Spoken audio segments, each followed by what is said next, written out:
Wasting money on your hair. Just chop it off. My mother-in-law aggressively cuts my hair. As I couldn't handle her constant harassment, I returned to my parents' house. Then I received news from my husband that she'd had an accident and was paralyzed from the waist down. She had the accident because of you. Now you take care of her. My husband intended to leave her care entirely to me. As I couldn't handle her constant harassment, after everything she did, I didn't want to take care for her. I refused my husband's demand and proposed divorce. My name is Leila, 30 years old. I lived with my husband, Cairo. After our marriage, I quit my full-time job and started working part-time. Cairo often returned late from business dinners, leaving all the housework to me. Balancing house chores and a part-time job was tough, but I did it for Cairo. One day, a call came on Cairo's cell phone.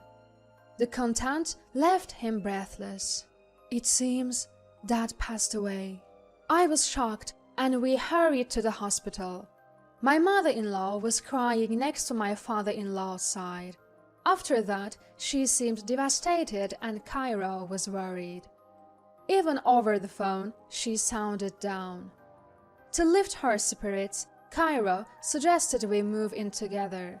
She might get depressed living alone. I think living together might cheer her up. Feeling I should support as a daughter-in-law, I agreed. This decision threw my life into chaos. The morning after moving in, I walked into the living room to find my mother-in-law already awake and yelling at me. "Why are you still sleeping?" "Huh? It's only 6:30 a.m., isn't it?" "What are you saying? You're the daughter-in-law.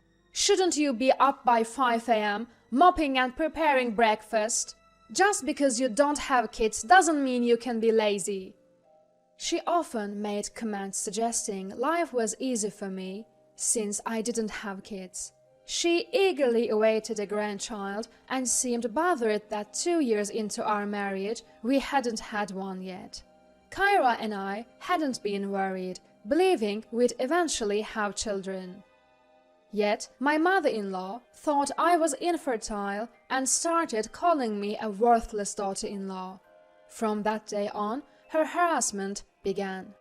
Not only in the mornings, but when I returned home in the evenings, I had to simultaneously prepare dinner, clean the bathroom, and do the laundry. "Dinner is at 6 p.m. and I take my shower at 7 p.m. Make sure everything's ready." She acted like she was some sort of queen. Even though she never helped with chores, she constantly followed me around, complaining about how inefficient I was. Juggling part-time work and household chores was hard enough, but the constant snide comments pushed me to my limits mentally. One night, after Cairo returned from a business dinner, I tried talking to him. "I wish mother-in-law would help a bit around the house. I can't do everything, especially when I'm working part-time." "What? Housework is a wife's job, right? My mom used to do it back in the day." "But I have my part-time job." "Enough, I'm going to bed." He completely brushed me off. Mother-in-law's harassment towards me escalated day by day. One day after breakfast, when I went back to my room, I found her rummaging through my closet. She was holding my underwear. "What are you doing?"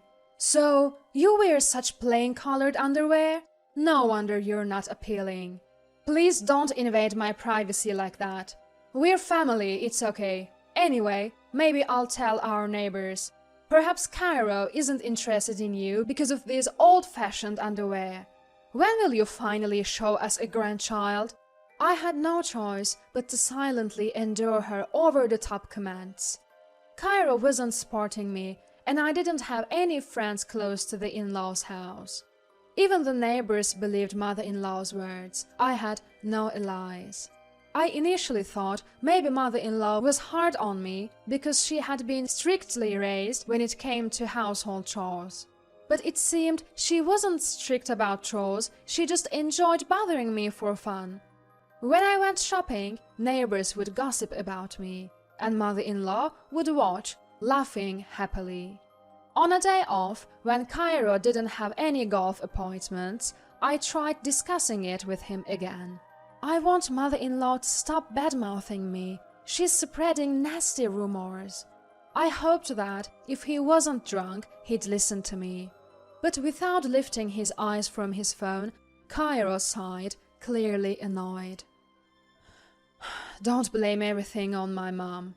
If people are talking bad about you, there must be a reason. I haven't done anything wrong. If you hadn't done anything, you wouldn't be bad-mouthing me. All you do is complain. Just focus on the housework. I can't believe. His cold response left me speechless. He was so kind when we got married, but he changed after we started living together. I stood there, shocked, for what seemed like hours. Just when I felt emotionally and physically drained, something unthinkable happened. That day, my mother-in-law was out for lunch with some local friends. As soon as she returned, she stormed into the living room with a scowl. Welcome back. I'm so annoyed. What happened? The luncheon was awful. Everyone boasted about their grandkids. They even suggested that maybe we aren't having grandchildren because we live together. Is it my fault? They blame me because you haven't gotten pregnant. You're a woman. Get on with having a child. Excuse me? Her outburst took me by surprise. True, I wasn't pregnant, but we married later in life. It's not unusual for someone my age. She must have been left out of the grandchild boasting conversation and felt frustrated. She always wanted to be the center of attention. Are you seeking fertility treatments? We haven't yet. We haven't been married that long, and I think there is no need to rush. And those treatments, they require time and money. Honestly, I wasn't that worried about it. However, she looked unconvinced and agitated, sitting in her chair. Money is the problem? You spent quite a bit on that fancy shampoo, spending on that hair of yours. You checked the price? That doesn't matter. If you can't spend on that, then get fertility treatments and show me my grandchild's face already. Isn't that a daughter-in-law's job? How I spend my money is my business. I always took pride in my long, straight blonde hair. I received compliments on my hair since childhood and took great care of it. Of course, I bought my shampoo and conditioner with the money I earned. She looked at me, giving a sinister smile. Suddenly, she grabbed a fistful of my hair and pulled it hard. It would be better if this expensive hair of yours just disappeared. Ouch! Stop it! Unbelievably, she took out scissors and began cutting my hair. Stop, please! No, not my hair! You're so noisy. I'll cut it real short. Before I knew it, my beautiful hair lay in tatters around me. Feeling my head, it was unevenly cut, as short as a man's. It suits you. Seeing me cry, mother-in-law let out a creepy laugh. In an instant, the hair so precious to me was gone. The shock and sheer cruelty of it left me devastated. I was at my breaking point. I had hoped that if I tried hard enough, things might get better between us. I thought I had to endure, but I just couldn't anymore. That day, I left a message for Cairo, going back to my parents' place for a while, and I headed home. After leaving the in-laws' house, Cairo tried to reach out a few times, but I ignored his calls. It was my third day back home. Unexpectedly, in the daytime, a call from Cairo came in, and I picked up. Hey, how long are you planning to stay at your parents'? Get back here now. His shouting forced me to pull the phone away from my ear. Lower your voice. I'm sorry, but I don't plan on coming back for a while. What are you saying? Just come back. Mom had an accident. An accident?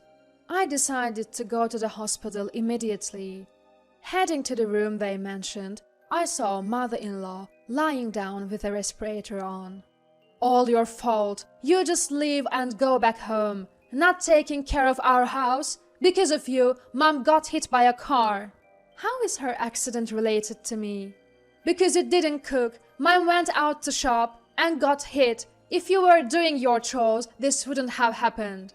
This twisted logic made no sense, but seeing mother-in-law in that state, I couldn't respond.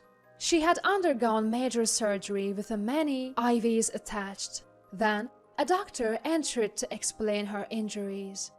Your mother has severe damage from her waist down. She might be paralyzed. What? It will heal, right? If there's a nerve damage, a full recovery will be challenging. No way. Cairo, overwhelmed by shock, held his head in disbelief. When mother-in-law woke up, she was indeed paralyzed from the waist down, just as the doctor had said. Seeing mother-in-law's condition, Cairo exploded at me once more. This is all your fault. You take care of everything. No way. What did you say? If you don't care for Mom, let's divorce. A part-time worker like you won't earn much and can't live on your own. Cairo thinks I can't afford to divorce because I'm not financially independent. Mother-in-law looked down on me with a smug smile that resembled her own. Fine, let's get a divorce. Huh? Are you serious? You can't survive on just part-time work.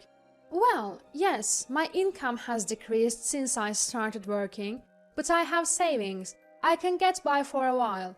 If I work hard and find another job, it will be okay. Even if I run into financial difficulties, I'd rather be poor than live with you.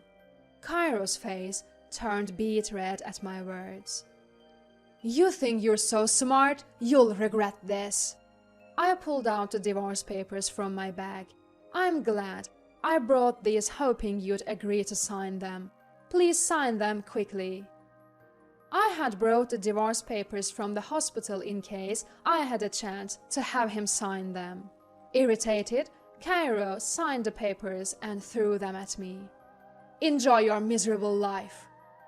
Ignoring Cairo's words, I immediately headed to the courthouse to file the papers. I was honestly nervous, but I felt there was no going back with Cairo. He didn't even comment on how my hair, which I had cherished, was now short. He knew how much I valued my hair. Didn't he find it odd that I suddenly cut it?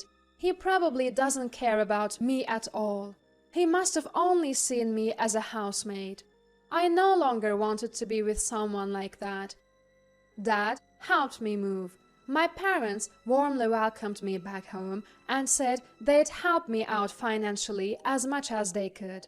However, Dad had also retired, so I couldn't solely rely on their financial support. While working part-time, I began job hunting. Having a certified public accountant qualification, a small local company hired me. The income isn't very high, but it's enough to live on. It was during these times of relishing my new life. Cairo showed up at my childhood home. Through the door, I could hear Cairo shouting, "I'm sorry, please come back to me." Didn't you refuse that before? Why now? It's been hard since Mom was discharged from the hospital. I then listened to Cairo's story. After the hospital, Mom couldn't walk anymore and became wheelchair-bound. We couldn't take care of her at home, so we admitted her to a facility. But she was verbally abusive to other residents and even hit the caregivers. They said they couldn't keep someone violent, so they asked her to leave. There's no room in nearby facilities. It's impossible to work and take care of Mom. That sounds rough. Honestly, I couldn't care less. I listened to Cairo, hoping he'd leave soon to avoid disturbing the neighbors. Why not give it another shot? I'll work like before, and you handle the housework and Mom. That would make things easier, right? It must be tough with your current income. Are you still working part-time? Thankfully, I found a full-time job. Really? But you probably don't earn much, right? I've been working for over 10 years now. I've been promoted, and my salary isn't bad. I can still support you like before. Living together will be better for you too, right? Think it over." Cairo's words left me flabbergasted. Did he seriously think that caring for that ex-mother-in-law was easier than working? I'd rather work overtime every day than live like that. Don't assume I'm struggling. I have no complaints about my current life and have no plans to care for anyone. Please, even if you don't want to remarry, just show up for Mom. She always talks about you. Cairo's voice was getting louder, probably from excitement. He's so stubborn, he'd probably stay until I agreed to go to his house. If this went on, there'd be rumors in the neighborhood. Reluctantly, I decided to go to my former in-law's house. Keep your voice down. You're causing a scene. I'm so glad I missed you. Cairo seemed to think I'd just let everything slide. Happily, he grabbed my hand and led me to his car. It had been a while since I last visited the former in-law's house. As Cairo opened the entrance door, a loud shout greeted us. "I'm home! Where were you?" The irritating voice of the ex-mother-in-law weighed heavily on me. I never wanted to come here again. Entering the living room, I was taken aback. Grocery bags were scattered everywhere, filled with empty containers. Empty plastic bottles and used adult diapers were strewn across the floor. "What have you been doing? Take me to the bathroom now." "Hey, where's the caregiver? Didn't you hire one for today?" "We don't need someone so useless. Absolutely no delicacy and completely incompetent." "That's the 5th caregiver. Enough is enough." "Quiet. My body can't move freely. Help me out already." The ex-mother-in-law, now in a wheelchair, had become even more unbearable over time. With care facilities turning her down and caregivers not lasting, Cairo was at his wits' end. When she noticed me, she hurled a nearby water bottle in my direction. "You! How dare you show your face? All this happened because of you. Take responsibility, stupid daughter-in-law." She tried to hit me in her agitated state, but toppled over from her wheelchair since her legs wouldn't move. Though she tried to get up, her paralysis held her down. Only her face turned towards me. No matter how angrily she glared, I wasn't intimidated. "I'm not your daughter-in-law anymore." "Hey, don't talk to Layla like that." "Layla, I'm embarrassed, but I can't even handle daily life anymore. Please, let's make things right." "Absolutely not. Manage your job and caregiving. I used to handle all the housework and my job, remember? You never helped." "I know I messed up. I'm truly sorry. It wasn't just about making you do the housework. I shouldn't have sided with Mom against you." An apology now is too late. Too late. I won't remarry him just to care for her. I can't even think of remarrying. "No way. I'll pay you, just for the housework. I have a job now. I don't plan on becoming a housekeeper." Cairo apologized deeply. Watching him apologize sincerely to the still incapacitated ex-mother-in-law was a sight. "You've been heartless ever since I started listening. Don't you feel sorry for me?" The ex-mother-in-law clearly didn't understand her weakened position. She glared like a monster. "That's unfortunate. With that attitude, you'll end up alone." "Shut up! Stop acting so superior!" "Mom, apologize to Layla. Layla left because of you." "I did nothing wrong. I just taught this incompetent daughter-in-law how to do housework." "Well, maybe you should do it." "I can't with this body." "Oh, there are people in the same situation as you living independently, yet you use your condition as an excuse." Her words from that day about not using work as an excuse echoed back at her. "How can you say that to an injured person? The nerve!" She hit the floor in frustration. "Isn't it a son's job to take care of his parents? Good luck." At my words, Cairo's face turned pale. Ignoring both Cairo and the ex-mother-in-law, I left the house. No matter how much they pleaded, I wouldn't live with them, especially not with such a woman. And so they both faced the consequences of treating people so carelessly. Cairo, exhausted from caregiving, started making mistakes at work and was fired. He tried to find another job, but his drained appearance didn't help. He now apparently manages by working a part-time cleaning job. The ex-mother-in-law developed bad sores and is now hospitalized. Still, she's known for her abusive language and actions towards the nursing staff and is becoming a nuisance. Her release from the hospital might be soon. Well, it's none of my concern. I heard about all this from a former co-worker. Having settled into my job with a steady income, I started living alone. And then I met someone special. He's a colleague from my current job and he approached me. "Your hair is so beautiful." I still vividly remember when he first said that to me. After my ex-mother-in-law cut my hair, I went to the salon and ended up with a very short hairstyle. But now it's grown past my shoulders. We've been dating for several months now, and both my work and personal life have never been better. My current boyfriend is a great cook and he doesn't mind doing household chores at all.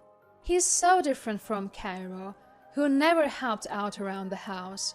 Looking back, I wish I had divorced sooner. I was held back by financial worries, but once I took the leap, things fell into place. In fact, without the burden of housework and the snide comments from my ex-mother-in-law, I found more physical and mental energy. Not only am I doing well in my job, but I've also started a side business and my income is increasing. In my previous marriage, I spent so much time for the sake of the household. Now, I'm determined to cherish the time for myself.